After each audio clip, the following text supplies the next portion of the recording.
à tous et bienvenue sur ma chaîne YouTube. Aujourd'hui, je vous retrouve avec la recette d'une pizza facile à faire avec des ingrédients simples. Je vous laisse avec la suite en vidéo.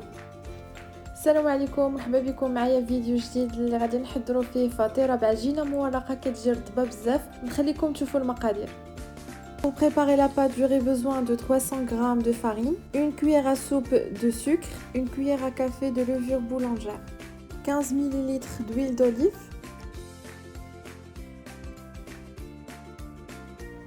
et 2 morceaux de fromage à tartiner. باش نحضر العجين غادي نحتاج 300 غرام ديال الدقيق، غنزيد عليه معلقه كبيره ديال السكر، معلقه صغيره ديال الخميره ديال الخبز، 15 ملل ديال الزيت البلديه وجوج فرماجات للدهن.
كون يعجبكم ما تنساوش ديروا جيم وابوني باش يوصلكم جديد. كنقول لكم سلامه ونتلاقاو في فيديو جديد.